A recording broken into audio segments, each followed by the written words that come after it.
உங்களுக்கு தலைவலி வந்ததுன்னா நீங்கள் என்ன பண்ணணும் அப்படின்னா, மாத்திரை போடாமல் அதை எப்படி சரி பண்ணுறது அப்படின்னா, முதல்ல மொபைல் ஃபோன் பார்க்குறது நிப்பாட்டிங்க. தலைவலி வர்ற மாதிரி இருக்குதுனாலே மொபைல் ஃபோன் பார்க்குறதெல்லாம் நிப்பாட்டிடணும். நிப்பாட்டி டிவி பார்க்குறது நிப்பாட்டிடணும். புத்தகம் படிக்கிறது நிப்பாட்டிடணும். திறந்த வெளியில் நடந்து போயிட்டு வரணும். திறந்த வெளியில் ரொம்ப தூரம் நம்ம நடந்து போயிட்டு வரணும். அது ஒன்று. அப்புறம் உடல் உழைப்பு, மென்மையான உடல் உழைப்பில் ஈடுபடணும். துணி துவைக்கலாம், ஏதாவது பாத்திரங்கத்தான் கழுவலாம், வீட்டை தூய்மை செய்யலாம். இதெல்லாம் தலைவலியை குறைக்கும். நம்ம திறந்த வெளியில் இப்போ இருக்கிறதே கிடையாது. இப்போ நம்மலாம் ஒரு காலத்தில் நம்ம குரங்குகள் தானே. இப்போ நம்ம இப்போ காடுகளில் வாழும்போது கற்காலங்கள்லாம் குடிசையில் தான் மனிதர்கள் வாழ்ந்தாங்க. அதற்கு முன்னாடி மனிதர்கள் விலங்குகளாக குரங்குகளாக இருக்கும்போது குடிசை கூட கிடையாது, திறந்த வெளியில் தான். ஆடு மாடு பாருங்கள், எல்லாம் திறந்த வெளியில் தான் வசிக்குது. நாம் அந்த மாதிரி காங்கிரீட் கட்டடம், வீடு அப்படின்னு சொல்லி, ஆஃபீஸு, அலுவலகம்னு சொல்லி எப்போவுமே ஒரு திறந்த வெளியிலே இருக்கிறதே கிடையாது.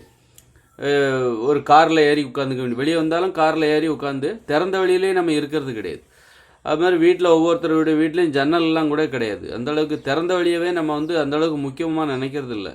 திறந்த வழியில் இல்லாமல் நம்ம எப்போ இந்த கட்டடங்களுக்குள்ளே அடைபட்டு கிடக்கும்போது தான் நமக்கு தலைவலியெல்லாம் வருவதற்கு வாய்ப்பு இருக்குது.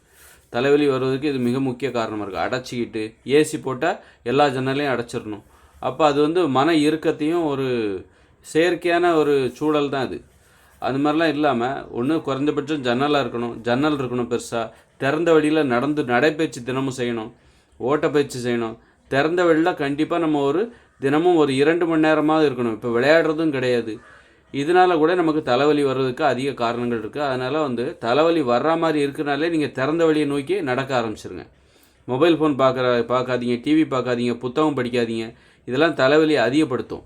அதனால் தலைக்கு தலை வலிக்குது அப்படிங்கும்போது அதுக்கு மேலும் வேலை கொடுக்காம அதுக்கு வேலை இல்லாமல் செய்ய வேண்டும். அப்போ எந்த ஒரு வேலையும் நீங்கள் செய்வதை நிறுத்திவிட்டு தலைவலியை குணப்படுத்துவது தான் உங்களுடைய நோக்கமாக இருக்கணும். தலைவலியை வச்சுக்கிட்டே மேற்கொண்டு வேலை எதையும் செய்யாதீங்க, மாத்திரை எதுவும் போடாதீங்க. மாத்திரை போடாமலே நம்ம தலைவலியை குணப்படுத்தணும் அப்படின்னா திறந்த வழியில் நடந்து போயிட்டு வாங்க. ஒரு 2 கிலோமீட்டர் 3 கிலோமீட்டர் நடந்து போயிட்டு வாங்க, ஓடுங்க.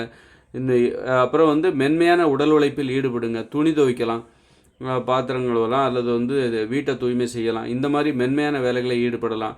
அல்லது வீட்டு தோட்டம் இருந்ததுன்னா தண்ணி பாய்ச்சலாம். இந்த மாதிரி வேறு மாதிரி இயற்கையான ஒரு நடைமுறைகள் மீது நம்ம கவனம் செலுத்தணும். மூளைக்கு வேலை கொடுக்கக்கூடாது.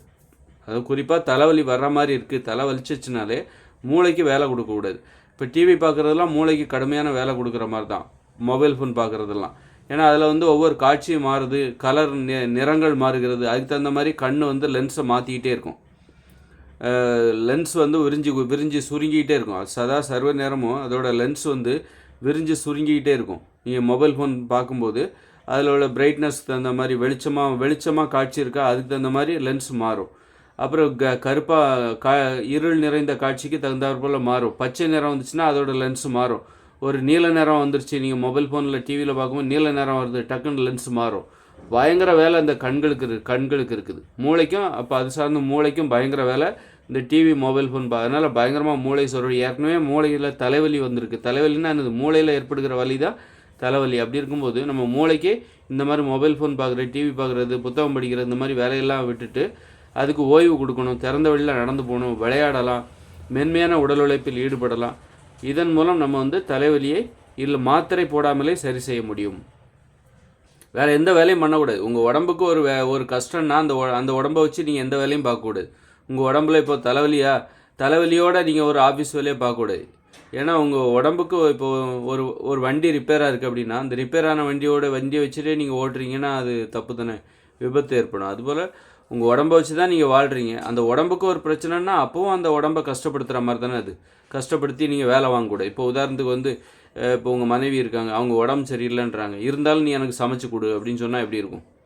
பெண்கள் அவங்கவுங்க உணவு அவங்க தான் சமைக்கணும். இப்போ உதாரணத்துக்கு சொல்கிறேன், இப்போ உங்கள் அம்மாவுக்கு உடம்பு சரியில்லை, அப்போ அம்மா என்னம்மா உங்கள் உடம்பு சரியில்லை, ஆமாப்பா எனக்கு உடம்பு சரியில்லை அப்படின்னு அவங்க சொல்கிறாங்க.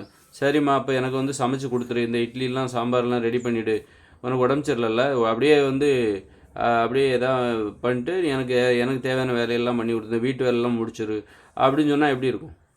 அப்போது உடம்பு சரியில்லைன்னா நீங்கள் எந்த வேலையும் பார்க்காதீங்க அப்படின்னு தானே நம்ம அவங்கள சொல்லுவோம். அதுபோல் தான் மனிதர்களும் தனது உடம்புக்கு ஏதாவது பிரச்சனைனா, சின்னதாக ஏதாவது ஒரு காய்ச்சலோ தலைவலியோ வந்துச்சுன்னா எந்த வேலையும் செய்யாதீங்க. உங்கள் உடம்புக்கு மரியாதை கொடுத்து உங்கள் உடம்பை ஓய்வு எடுக்க வைங்க. மீறி உங்கள் உடம்பு தலைவலியோடு இருக்கும்போதோ உடல் வலியோட காய்ச்சலோடு இருக்கும்போதோ மேலும் உங்கள் உடம்பை நீங்கள் கஷ்டப்படுத்தினீங்கன்னா, கஷ்டப்படுத்தி வேலை வாங்குறீங்க, வேலை செய்ய வைக்கிறீங்க, அப்படின்னா அதுக்கு பேர் வக்கர உணர்வு அப்படின்னு அர்த்தம். உங்கள் ஒரு சைக்கோத்தனமான சிந்தனைன்னு தான் அர்த்தம்.